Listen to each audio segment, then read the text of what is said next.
Bom dia, meus irmãos. Agradeço ao Seminário Unido o convite para ter vindo nesta semana, ao pastor Aloísio, para falar à igreja neste domingo, e aos irmãos que aceitaram um forasteiro que caiu de paraquedas aqui no seu concílio. Eu saí de casa na quinta-feira em Brasília, às 6 da manhã. E às 8 saiu a minha mudança para Macapá. Deve estar em algum lugar nesse momento a mudança. Vou me encontrar com a minha família agora só em Macapá. Então vocês são privilegiados porque vocês estão tendo no seu concílio um pregador vindo do hemisfério norte, do lado de lá do Equador. E pedi que vocês fossem colocados aqui porque isso é um sermão de carapuça. E eu peço a sua compreensão, porque a mensagem é para todos, para todo auditório, para toda a igreja, para mim. Nenhum pregador tem o direito de falar para os outros sem primeiro internalizar aquilo que vai dizer. Mas especificamente, em plano primeiro, é para os 4 colegas que hoje foram consagrados ao ministério. Eu quero lhes pedir a gentileza de abrirem suas Bíblias, primeiro no livro de Gênesis, no capítulo 10. Em Gênesis, eu lerei no capítulo 10, do versículo 8, Gênesis 10, de 8 a 10, na primeira frase. E depois vou ler um texto no Novo Testamento. Peço-lhes a gentileza de se colocarem em pé e ouvirem a leitura primeiro no livro de Gênesis, no capítulo 10, de 8 a 10.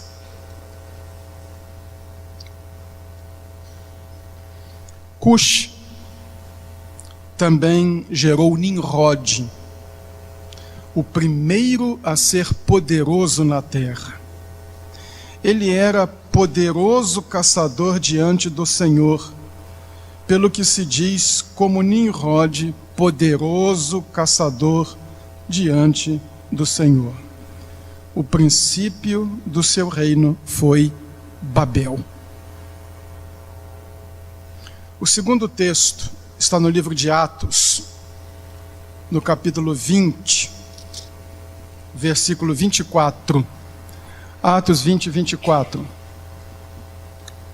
E diz o texto, quando Paulo se despede de uma igreja que pastoreou por 3 anos e meio.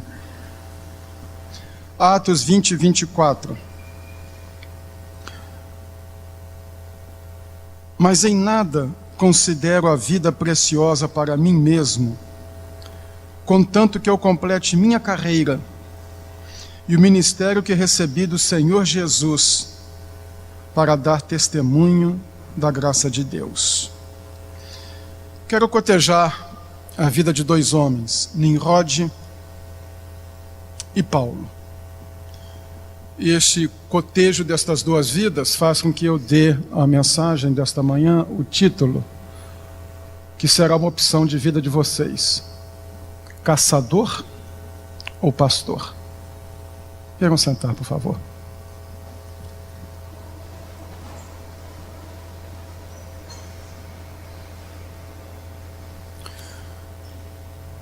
Dois homens, 2 tipos de líderes, Nimrod e Paulo.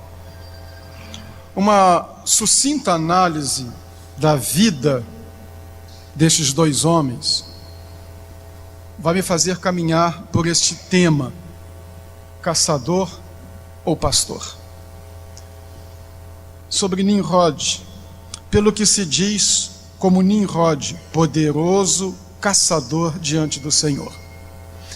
A palavra caçador é o hebraico tsayad, que tem um sentido tanto literal quanto poético, metafórico.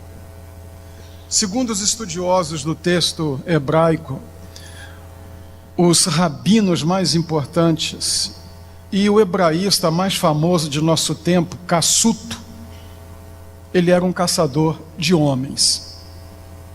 Ele foi o primeiro escravagista da história.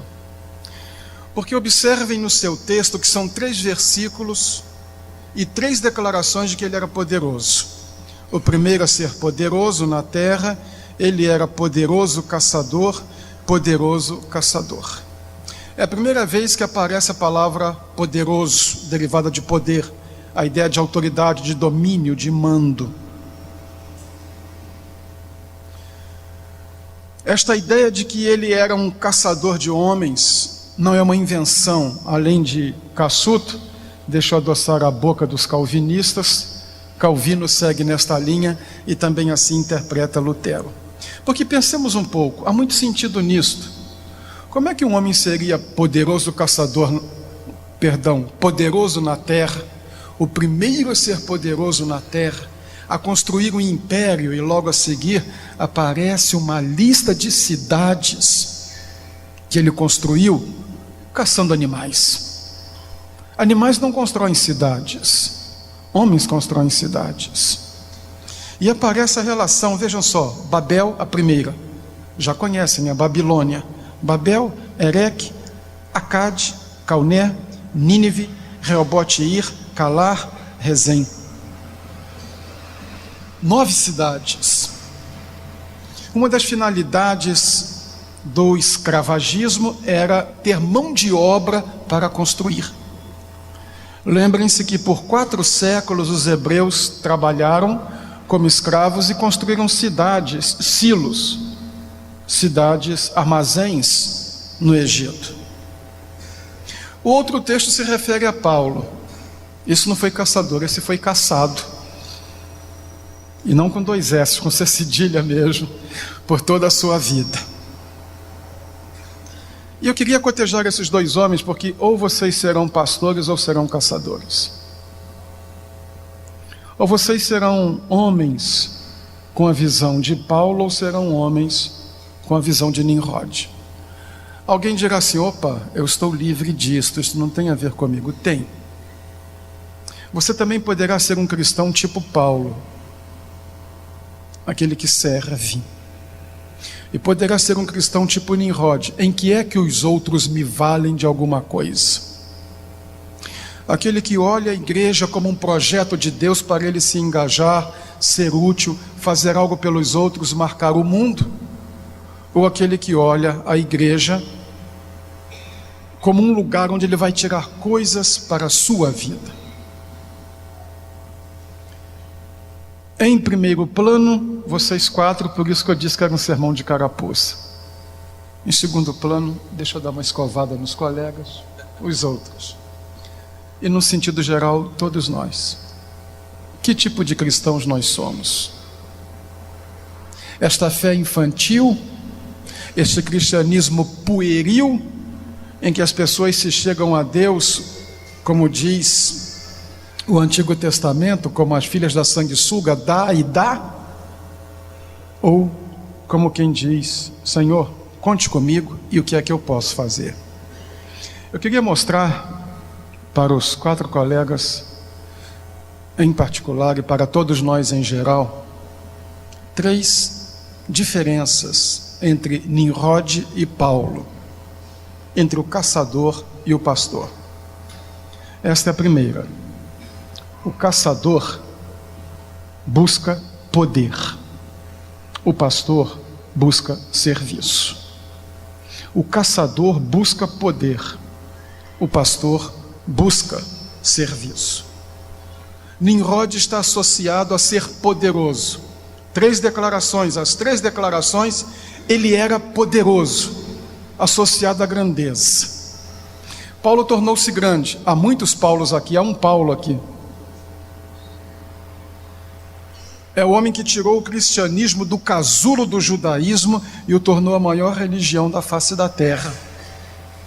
Mas nós não vemos em Paulo momento algum, nos seus vários escritos, nos relatos sobre ele, qualquer esforço para ser grande ou para obter domínio.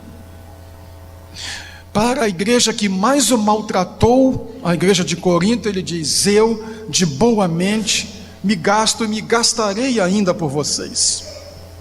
Enquanto Nimrod buscava ser poderoso, crescer, formar um império, Paulo buscava o serviço. Em nada tenho a minha vida como preciosa, desde que complete a carreira que recebi do Senhor Jesus. Meus colegas pastores, eu não me ponho como juiz, nem como palmatória do mundo, mas a minha alma de profeta não me permite calar. A desgraça do evangelho hoje é um número excessivo de líderes procurando brilhar, construir impérios econômicos, projetar o seu nome, ser famoso e ser grande. É a síndrome de Nimrod. Gente querendo ser respeitado, famoso, imponente, enquanto que Paulo tinha uma preocupação em gastar-se pelo evangelho. Todos nós temos necessidades emocionais, a necessidade de ser aceito. Uma palavra de elogio faz muito bem. Oscar Wilde disse numa ocasião: eu posso viver até 6 meses com um elogio. O reconhecimento do trabalho bem feito, e quando as pessoas chegam e dizem: você me ajudou, ou isso está bem feito. O grande problema é quando esta necessidade de interação, porque somos entes gregários, se torna uma patologia e queremos dominar pessoas. Queremos impor o nome, queremos fazer o nome, ser famosos e poderosos. Qual é a finalidade do ministério? É projetar o seu nome na história? É ser um grandão? É ser um famoso? Ou ser útil? Ou ser servo? Ou gastar-se por pessoas? Em nome de Cristo, como um colega que tem, e digo isso com toda humildade, de ministério, o que talvez alguns de vocês tenham de vida, 40 anos de ministério, eu lhes peço, não sejam como Nimrod. Não busquem poder, não busquem grandeza, busquem ser servos. A igreja precisa de servos, o rebanho precisa de pessoas que o amem, que o sirvam. Não anseiem por holofotes, não busquem spotlight. Lembrem-se da palavra de Deus a Jeremias: procura as grandes coisas para ti, não as busques. Não queiram ser grandes, sejam servos. Caçador ou pastor, dominar ou servir, valer-se das pessoas ou servir as pessoas. Vocês foram separados por Deus, reconhecidos pela igreja e foram treinados para serem pastores. Não sejam caçadores. Rebanho do Senhor, senso crítico e discernimento é necessário. Hoje, sob a ideia de não julgueis, nós engolimos qualquer coisa que nos empurra um goela abaixo. Mas a Bíblia diz: examinai tudo e retende o bem. Deus deu entre os dons, e parece que esse dom ninguém busca, à sua igreja, o dom de discernimento. Fujam de caçadores. Fujam do homem que anseia ver o seu nome em gás neon. Reconheçam a liderança que é intrínseca, que está no caráter do homem que vocês veem que é um servo e que não busca domínio.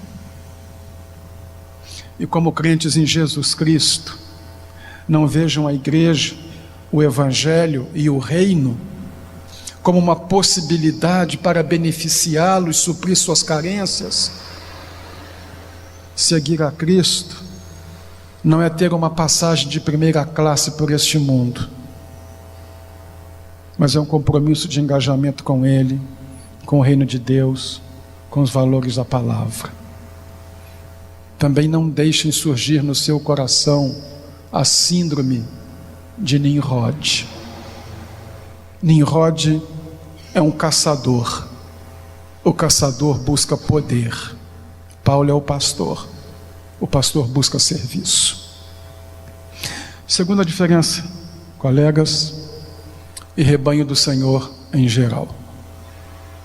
O caçador usa as pessoas. O pastor serve as pessoas. Nimrod usou pessoas para construir o seu reino e foi construindo cidades. Paulo servia as pessoas. Há gente hoje que coisifica pessoas e personaliza coisas. Eu conheço gente que põe até o nome no carro. E um dia um colega até me disse assim: vamos na Beth. Eu falei: e onde é a Beth? Não, a Beth é a minha caminhonete. Aí fiquei sabendo que o carro dele tinha nome. É a personalização de coisas. Nós vivemos hoje numa sociedade materialista, hedonista. Avaliamos as pessoas pelo que elas têm e não pelo caráter. Julgamos as pessoas pela roupa, pelo carro, pelo cartão de crédito e pelo título. Caráter parece que está fora de moda. E não é um simples jogo de palavras, mas ser é muito mais importante do que ter. Porque ter coisas não depende tanto de mim. Não recebi, mas poderia receber a herança do pai. É uma tristeza, eu sou filho de pobre, casei com filha de pobre, então não ganhei herança nenhuma. Mas caráter é algo que nós cultivamos. Há gente que coisifica pessoas e vê as pessoas como pretexto. Não digo com prazer, não. Eu digo com tristeza. Mas há pastores que querem subir sobre os escombros do ministério alheio. Eles abrem espaço a cotoveladas. As pessoas são coisas que eles usam na sua caminhada. Agora vejam o apóstolo Paulo, nesta igreja que o maltratou, em 2 Coríntios. 2 Coríntios, no capítulo 12, no versículo 15, como ele via as pessoas. De muito boa vontade gastarei o que tenho e me deixarei gastar pela vossa vida. Eu quero voltar a este ponto que feri antes. Necessito colocar um pouco mais de massa nele, depois vou deixar de lado, porque não é tão edificante. Há muita gente hoje querendo construir nome. Não vou me pôr sob holofote, porque eu disse para não fazer isso. Mas eu fui para o seminário com 19 anos, era um seminário com internato. E na minha primeira noite eu estava tão excitado que eu não dormia. Eu me ajoelhei para a imposição de mãos com 22 anos. E quando me levantei da imposição de mãos,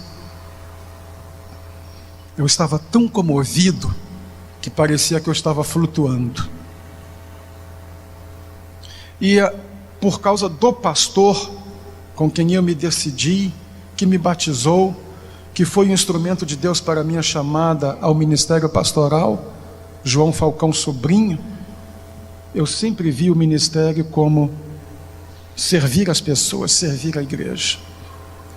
E ser pastor, quando eu sabia que eu era pastor, eu tinha alcançado o máximo na minha vida. Mas depois parece que o título ficou sem importância. Os pastores quiseram ser bispos, depois bispo primaz, depois apóstolo, depois pai apóstolo, agora já tem patriarca, daqui a pouco vice-deus, quarta pessoa da Trindade. E isso às vezes me deixa tão desacorçoado. As pessoas não são um trampolim que nós galgamos para catapultar nosso nome. E fujam dessa tentação de dizer: eu não sirvo aos homens, eu sirvo a Deus. O que é servir a Deus? É bater palma dentro de um templo? Servir a Deus é servir pessoas. Porque a igreja são pessoas, a igreja é gente. Vocês são servos da igreja, vocês são servos dessas pessoas, não são senhores dessas pessoas.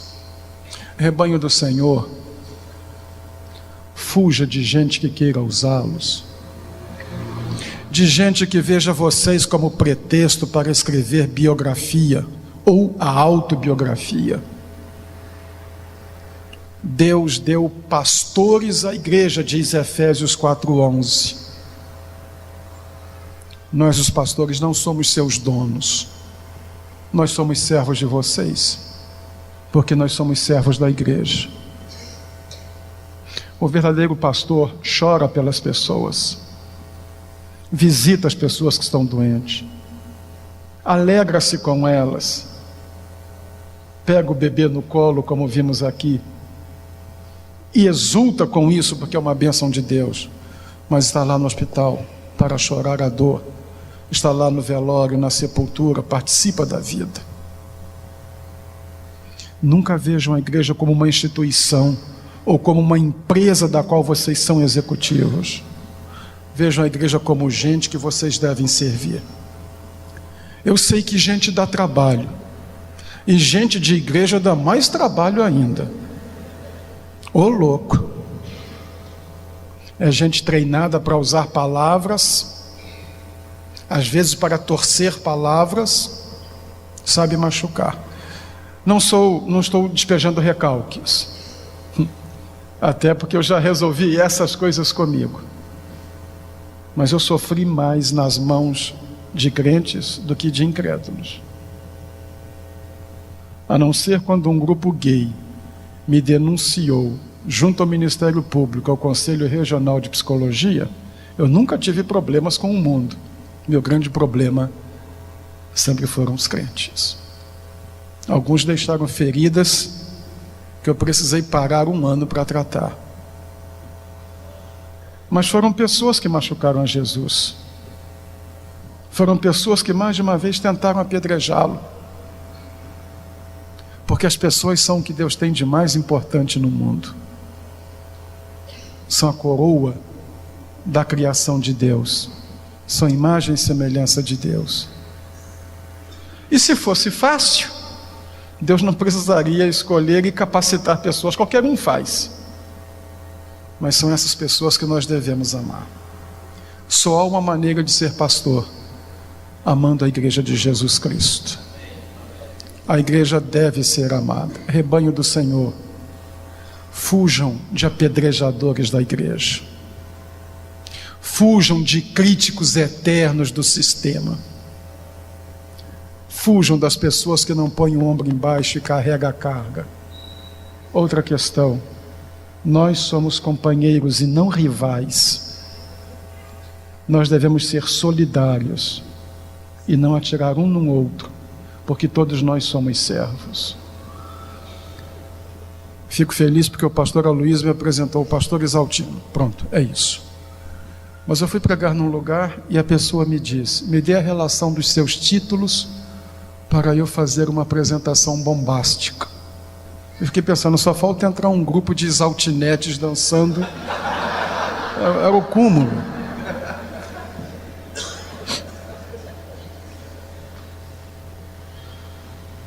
As pessoas não são pretexto para o pastor brilhar. As pessoas são a razão de ser do pastorado. Vocês são pastores. Amem as pessoas. Nunca sejam caçadores. Não usem as pessoas. Terceira e última semelhança entre o pastor e o caçador. O caçador produz confusão. O pastor produz testemunho. O princípio do seu reino foi Babel. Babel, no caldaico ou aramaico, significava porta do céu. Mas em hebraico, halal, soa como confusão. Então havia uma pendenga linguística entre os caldeus e os hebreus. Eles diziam, os caldeus, Babilônia é a porta do céu. O hebreu dizia, não, Babilônia é confusão. O texto é escrito por um hebreu, Moisés. Então a perspectiva é de um hebreu. O princípio do seu reino foi Babel, foi confusão. A primeira cidade que Nimrod construiu, Babilônia. E depois Nínive. Nínive destruiu o reino do norte, Israel. Babilônia destruiu Judá, o reino do sul. Este homem construiu as duas cidades que destroçaram o povo de Deus. Esta é a obra de Nimrod. Há muito pastor tipo Nimrod, semeando bombas de retardo que vão destruindo o povo de Deus. O camarada vai embora, mas a bomba fica lá e um dia explode. E a obra de Paulo? Vidas ganhas, igrejas edificadas, a obra missionária, as cartas que têm atravessado os séculos não, os milênios, a corporificação da doutrina cristã, a verbalização do ensino de Jesus. Testemunho. Paulo produziu testemunho. Cuidem de dar um bom testemunho. 2 Coríntios 6:3, palavras de Paulo: não damos motivo de escândalo em coisa alguma, para que o nosso ministério não seja achado em falta. Esta é uma condição sine qua non do ministério pastoral. Vocês têm que ser homens íntegros. Vocês têm que ser pessoas sadias. Nas finanças, na vida moral, na palavra, na vida conjugal. Vocês precisam de integridade. Carisma sem integridade é uma desgraça. E há muita gente que tem carisma, mas não é íntegro. Vocês também precisam ser íntegros. Eu me converti na minha adolescência, no tempo em que, quando se dizia que alguém era crente, naquele tempo nós éramos crentes. Não éramos evangélicos nem gospel. Mas naquele tempo, palavra de crente valia. Estamos sendo vistos pela TV, mas eu não varro as coisas para baixo do tapete. O nome evangélico hoje, quando aparece na mídia, está associado a trambique. A igreja precisa de integridade. A igreja precisa de uma vida santa. A igreja, e igrejas são pessoas, precisa de moralidade pessoal. E quem entra no ministério sabe, estas são as regras do jogo. E o que é tratado antes não é justo nem injusto, é legal. E estas são as regras do jogo. Quem não queira uma vida íntegra, não entre no ministério. Porque são palavras de Jesus. É necessário que os escândalos venham, mas ai daquele por quem o escândalo vem. A igreja não pode escandalizar o mundo, e nem o ministério. O princípio do seu reino foi Babel, confusão. Há tantos obreiros criando confusão. Dividem igrejas, espalham cisânia por onde passa. Eu me lembro de Spurgeon falando sobre um colega que havia falecido.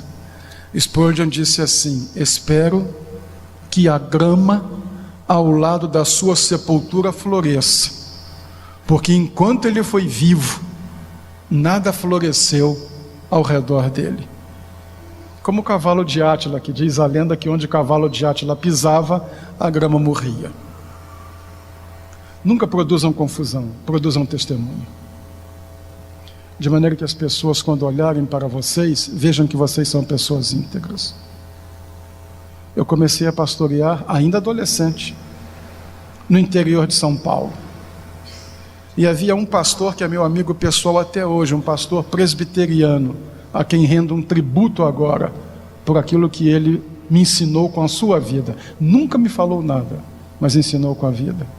Reverendo João Rodrigues, da Igreja Presbiteriana Independente de Marília. Quando o reverendo João saía à rua, as pessoas diziam: lá vai o santo dos protestantes. Nos anos 60, os evangélicos deram ao mundo um prêmio Nobel da Paz, o pastor batista Martin Luther King Jr. Nos anos 80, os evangélicos deram ao mundo outro prêmio Nobel da Paz, o bispo anglicano Desmond Tutu. Eu tenho a impressão de que hoje nós não ganharemos o prêmio Nobel da Paz. Mas nós precisamos de homens que promovam a paz, o entendimento, que amem a Deus, que amem a igreja. Não produzam confusão. Vocês não foram chamados para serem caçadores. Testemunhe. E não só com a palavra, com a vida e com o caráter. Vocês foram chamados para serem pastores. E sejam pastores. Isso é título. É muito título. E ao mesmo tempo é um fardo terrível. Eu vou ao final. Naquela cultura, ser caçador valia a pena. E pastor não. Apesar do Salmo 23 e de Deus ser mostrado como pastor de Israel, pastor era algo muito baixo, muito indigno. A Mishnah e a Baba Batra, que são as tradições judaicas, diziam que nenhum homem de bem deveria dar sua filha como esposa de um pastor. Algumas deram, né? Mas não o pastor de igreja, o pastor de rebanho. Porque os pastores de rebanho eram homens que passavam meses longe de casa, não cuidavam da família. Vocês lembram de Moisés? E pastoreava Moisés o rebanho de Jetro, seu sogro. Eu não resisto a essa piada. Essa deve ser a profissão mais ingrata, né? Ser empregado do sogro. E levou o rebanho de Oreb a Midian. A distância de Oreb a Midian, andando acelerado, 48 horas. Conduzindo um rebanho, mais de um mês. Quanto tempo ele passou fora de casa? Baba Batra dizia para ninguém do povo comprar carne dos pastores. Porque se o pastor estivesse vendendo alguma carne, ele tinha roubado do rebanho. Então, era uma classe baixa. Mas foi esse título que Jesus usou para si. Eu sou o bom pastor. E não eu sou o bom caçador. E ele foi pastor. Marcos 10:45, que é a síntese de todo o evangelho de Marcos, traz esta declaração de Jesus: porque o Filho do Homem não veio para ser servido, mas para servir e para dar a sua vida em resgate de muitos. Este é o pastor. Ele nunca escreveu, não deixou escrita uma linha e não deixou um livro escrito. Mas sobre ele, mais livros se escreveram do que sobre qualquer tema. Ele nunca compôs uma música, mas sobre ele mais músicas se compuseram do que sobre qualquer outro tema. Ele nunca empunhou uma arma, mas ele conquistou mais exércitos do que qualquer guerreiro. Eu gosto de literatura. Tirei uma foto junto do túmulo de Camões, no Mosteiro dos Jerônimos, lá na terrinha, na boa terrinha. E com toda humildade eu coloquei atrás da foto, Camões e eu. Camões deve ter ficado muito orgulhoso em tirar uma foto comigo. Se Camões entrasse ali, o gênio maior da nossa língua, Machado de Assis, o gênio maior da língua, da literatura brasileira, ficaríamos de pé para aplaudi-los. Eu gosto de música. Minha família já deve saber de cor cada movimento da 9ª Sinfonia de Beethoven. Eles ouvem aquilo umas 10 vezes por semana porque eu ouço. Se Beethoven entrasse por aquela porta, nós ficaríamos de pé para aplaudi-lo. Mas se Jesus entrasse, cairíamos de joelhos. Não há um nome como o dele. E ele nunca apelou para a violência, nunca apelou para a corrupção. Não encontramos nele um gesto egoísta. Não o vemos procurando tirar nada de ninguém. Mas o homem que diz: eu estou entre vós como quem serve. Não sejam caçadores, sejam pastores. Vocês são servos, servos de Deus e servos da igreja. E esta é a glória do pastor, que quando ele terminar a sua jornada, ele vai ouvir esta palavra: bem está, servo bom e fiel. O que ele quer é que vocês sejam servos e nunca caçadores. A igreja é uma comunidade de servos e não de caçadores. E a igreja deve esperar pastores que tenham coração de servo e não caçadores. Pastor ou caçador? Vocês vão responder o que vão fazer com a sua vida.